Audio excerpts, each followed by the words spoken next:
All right, the last step that we're going to do is we're going to glue our bow onto this cake. So we already made this bow last week and we let it dry, so it's nice and hard. This bow is not going anywhere. So we've got our little 2 loops and our 2 ties, and we're going to glue this bow on right there, and it's going to be really, really cute.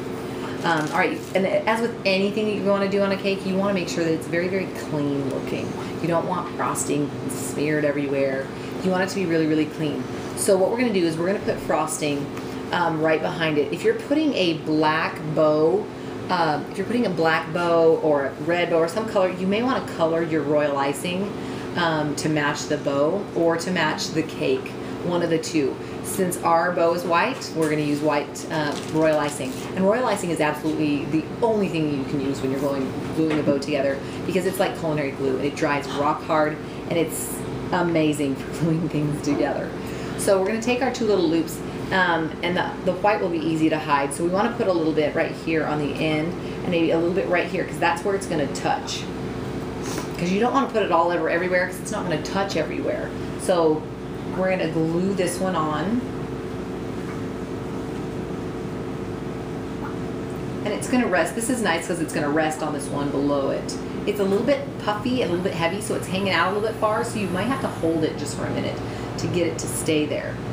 And then we're going to do the same thing with this one, just a little bit right here, because that's where it's going to be touching, and then a little bit in the middle, because that's kind of where these are going to come together. Okay. So you've got those sticking on there like that. And there's lots of different ways you can do the bows. You can put ribbons coming down here, or you can not put any ribbons at all and just wrap some fondant around the middle. But this is how we like to do them here. So then you take your little ties and you put your royal icing there and a little bit right there, because that's where it's going to stick.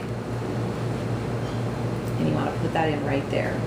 This bow has been drying for a week, and so it's a little bit harder than I like to work with. I like to work with a bow that's drying about if it's gum paste, not even like 12 hours. If it's fondant, maybe 2 days max. But you know, since we did the other part of the class last week, it's dry, but it's fine. You just can't really manipulate it when it's this dry. So it is what it is. You're always working with it is what it is. You can't smash it, manipulate it. And then this one, you want it sticking underneath like this. Okay. And so now, see how sticky the royal icing is? It's beautiful. Isn't it so great? All right. And then with this one, you know, that's not very cute right there in the middle. And so we are going to take a little bit of fondant, and since we've got pink sitting here, we'll just use some pink. Take a little ball of fondant and put it in the middle. If you want it to all stay white, you can get white and put it in the middle. But since this is a cute little pink and red and white cake, we're just going to use some pink because we've got it sitting here. So make it into like a little ball. And you can put a little flower in there. You can put, you know, any little cute fondant thing that you made.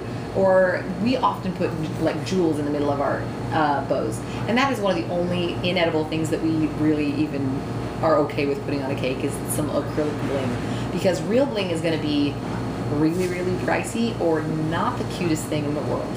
So we just use the acrylic bling and just tell people, don't eat it, it's not edible. So take your little ball and put a little bit of royal icing on it. You might want a little bit here too. And then just kind of press it into the middle of your bow there.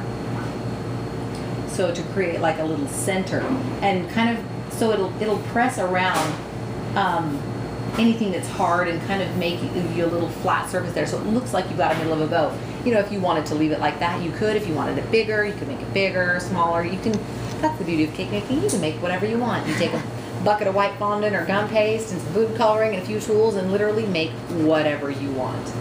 So we're going to put, since this is a Valentine's cake, we're going to put a little heart jewel on it. So then we're just going to put a little bit more royal icing on the back of that, and then we're just going to stick it right there in the middle. And it's totally going to stay. And so that makes for a really cute little bow. That's cute. And a cute little happy Valentine's Day cake. So, you know, that's not necessarily something, a cake I would make for a customer, but, you know, for learning purposes, I think it's really, really cute.